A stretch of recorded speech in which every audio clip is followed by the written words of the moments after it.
दोस्तों, मैं एक जानकारी आप लोगों के साथ साझा कर रहा हूँ।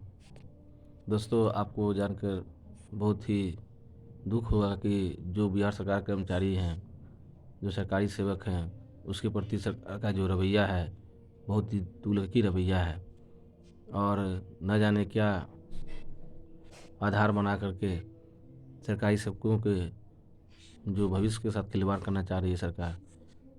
सरकारी सेवकों के खिलाफ सरकार का जो ये निर्णय, जो एक चिट्ठी जो निर्गत हुआ है कि सरकारी सेवक को सिर्फ 3 अवसर मिलेंगे। तो ये चिट्ठी जो निकला है, तो इसके अनुसार आप ये सोचिए कि अगर कोई लड़का, कोई कैंडिडेट अगर 20 साल में नौकरी ले लेता है और 20 साल के बाद वो सिर्फ अपने जो उम्र जो जनरल हैं, उस उम्र में वो सिर्फ, इसका मतलब वो 3 ही बार बैठ सकता है।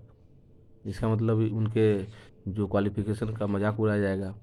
सरकार ने सिर्फ स्नातक के लिए दूर शिक्षा निदेशालय का गठन कर दिया है, लेकिन उसके बाद उसका कोई फ़ायदा तो नहीं होगा।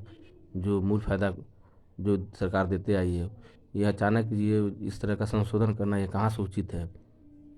दूसरी बात कि सरकारी कर्मचारी जो एग्ज़ाम देते हैं, तो कर्मचारी जो एग्ज़ाम देते हैं तो उसमें सभी जो समान वर्ग के सभी लोग, समान जो छात्र हैं उसकी तरह वो एग्ज़ाम देते हैं, बैठते हैं, मेंस निकालते हैं, पीटी देते हैं, इंटरव्यू देते हैं। उसके लिए तो सरकार कोई अलग विशेष प्रावधान तो नहीं करती है कि 5 नंबर ग्रेस मार्क दिया जाएगा या कोई भी मार्क दिया जाएगा। तो सरकार इस इस जो चिट्ठी में है, ये इस तरह का भेदभाव क्यों कर रही है सरकार? सरकार, इसका मतलब सरकार ये नहीं चाहती है कि जो कर्मचारी है जो आगे बढ़े और अपना देश का नाम रोशन करें, अपना नाम रोशन करें। वो ये नहीं चाहती, इसका मतलब वो किसी भी कैंडिडेट के जो मानसिक जो विकास है उसको रोकना चाहती है वो। तो इस तरह की जो स्थिति है, ये तो सरकार की एकदम खुलेआम रूप से ये भर्त्सना की जानी चाहिए और सभी मिलकर, आप लोग को भी एक तरह से सभी मिलकर कुछ कदम उठाना पड़ेगा, क्योंकि ये सरकार जो है वो किसी की सुनती नहीं है, गूंगी बड़ी सरकार है।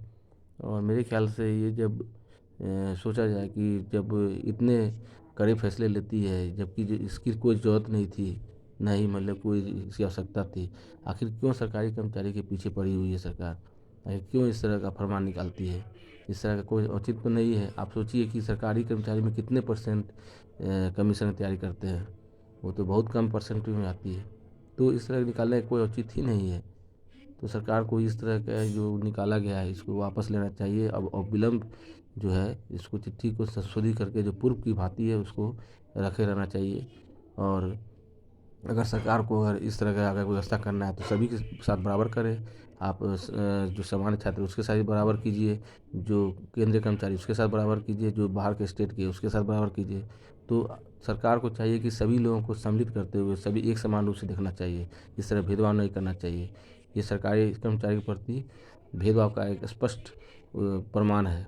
तो इसके खिलाफ हम लोग एकजुट होना पड़ेगा और हम लोग एकजुट होकर के केस किया जाए सरकार के प्रति, और इसको निश्चित रूप से हम लोग को सफलता मिलेगी और निश्चित रूप से हम लोग को आगे बढ़ने का एक जरिया मिलेगा। क्योंकि बिना सरकार इस तरह की कुछ एक्शन लिए हुए सरकार को सुन नहीं सकती, क्योंकि आप देख ही सकते हैं बीएसएससी में क्या स्थिति है। उसी तरह बीपीएससी को भी वो डुबाना चाहती है सरकार को। इसीलिए इस समय आप लोग को चाहिए सब मिलकर एक साथ एकजुट होकर, सभी कर्मचारी जो है एकजुट होकर केस करे सरकार के खिलाफ, और सरकार के इस तुगलकी रवैये के खिलाफ वो कोर्ट में हम लोग एक साथ मिले, तभी सरकार के खिलाफ कुछ हो सकता है। नहीं तो और न जाने कि क्या क्या चिट्ठी निकालेगी, कोई ठिकाना नहीं है इनका। तो आप लोग सब एक साथ एकजुट हो में और एक डेट निर्धारित करिए, सभी केस करें और मैं भी साथ में दूंगा और आप लोग एकजुट हो गए। धन्यवाद।